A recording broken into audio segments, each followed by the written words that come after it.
गुजारिश करना चाहता हूं जी। नथिया गली में भी थे, कुछ नथिया गली में थे सर, कुछ केपी के हाउस में थे, कुछ सीएम हाउस में थे। No cross talk. अब आप देखिए, प्लीज अभी देखिए जनाब स्पीकर, अभी कुछ हुआ है। अभी तो मैंने 25 सीसी का लगाया है, तो अगर 500 सीसी का लगेगा तो क्या असर होगा, आप अंदाजा लगाएं। चलें, अच्छा मैं अगर आप ये पार्लिमानी जुबान बोले, मैं पार्लिमानी जुबान, अच्छा इसमें जनाब स्पीकर आप मुझे बताएं। अभी बिजनेस भी करना है हनीफ भाई साहब, थोड़ा वाइंड अप कर लें। मुझे ये 25 सीसी पॉइंट ऑफ ऑर्डर बाद में लेंगे, बिजनेस के बाद जी। पॉइंट ऑफ ऑर्डर बाद में लेंगे, बिजनेस के बाद। उमर अयूब साहब के बहुत जनाब स्पीकर, ये आप you owe to this chair and the house, आप बहुत सीनियर रुकन है इस हाउस के और आपकी हम लोग इज्जत भी करते हैं स्पीकर साहब की भी, और लिहाजा ये एक इटर्निटी के लिए काम होगा, इस डेमोक्रेसी के लिए होगा कि वंस एंड फॉर ऑल ये आइडेंटिफिकेशन हो जाए कि अननोन लोग इंटेलिजेंस एजेंसी के यहाँ पे बगैर इजाजत के नहीं आए। बहुत शुक्रिया।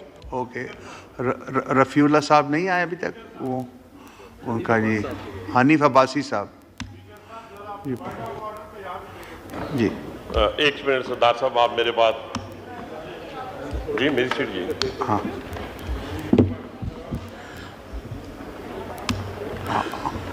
बिस्मिल्लाहिर्रहमानिर्रहीम।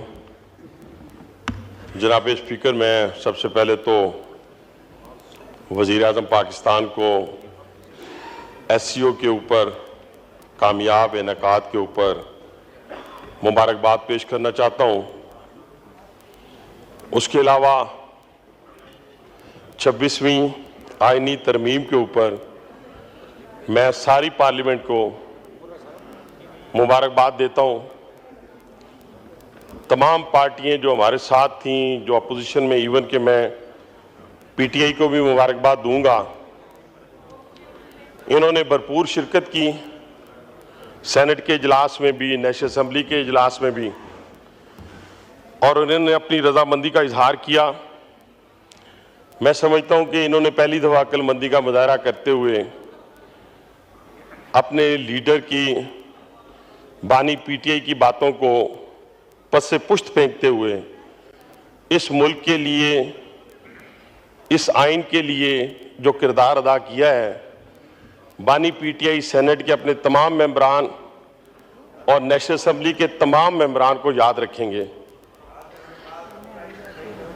लेकिन जनाब स्पीकर, एक चीज की मैं निशानदेही करना चाहता हूं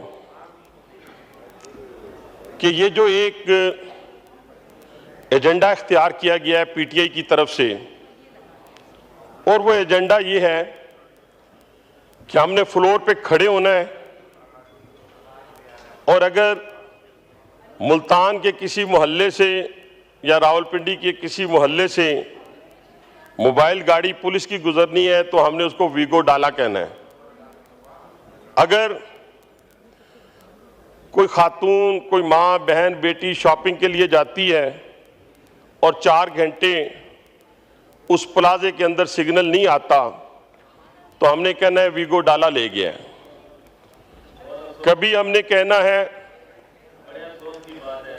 कहना है ऐसी कहानियां बनानी है कि 12 साल के बच्चे के सीने पे से ग्राफ्ट उतार दिया गया, उसके पता नहीं नाखूनों से पता नहीं नोचा गया, किससे नोचा गया, ऐसी कहानियां बनाएंगे कि अलफ लैला की कहानियां भी दूर रह जाती हैं। और अब मैं एक और गुजारिश करना चाहता हूं जी। नथिया गली में भी थे, कुछ नथिया गली में थे सर, कुछ केपी के हाउस में थे, कुछ सीएम हाउस में थे।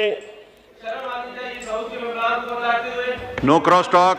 अब आप देखिए, प्लीज अभी देखिए जनाब स्पीकर, अभी कुछ हुआ है।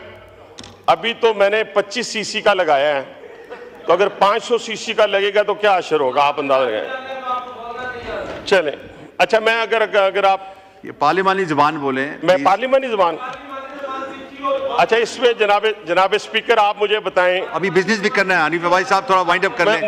मुझे ये 25 सीसी पॉइंट ऑफ ऑर्डर बाद में लेंगे, बिजनेस के बाद जी। पॉइंट ऑफ ऑर्डर बाद में लेंगे, बिजनेस के बाद। अभी वाइंड अप कर लें तो बिजनेस करना है। तो स्पीकर साहब आप मुझे बात तो करने देना, मुझे बात करने। मैं कुछ भी नहीं इनको कह रहा, मुझे बात करने देंगे तो पूरी करूंगा ना। इस रविश को इनको खत्म करना पड़ेगा। ये इस वक्त पार्टी नहीं रही, ये इस वक्त 70 के 70 लोग कंप्रोमाइज हैं। इनमें से एक बंदा भी ऐसा नहीं है जो अपनी पार्टी लीडरशिप के साथ खड़ा हो। और कहते किसको हैं जनाब स्पीकर, गौर करें जरा, मैं फिर बार बार आपसे कह रहा हूं, कहते सिर्फ किसको है? इंस्टीट्यूशन पे हमलावर है, जजेस पे हमलावर है। और किस लिए हमलावर है और कौन शख्स हमलावर है? यहां से उठ के चले गए हैं जिनके दादा अब्बू ने, जिन्होंने फातिमा जना को गद्दार करार दिया, जब वो हमें उठकर जमहूरियत का सबक देते हैं जनाब स्पीकर, तो फिर हमारा खून खोलता है। फिर हम कहते हैं कि नहीं, इस तरह नहीं है, आप ये जो बातें कर रहे हैं ये मुनासिब नहीं है। क्या आपको याद है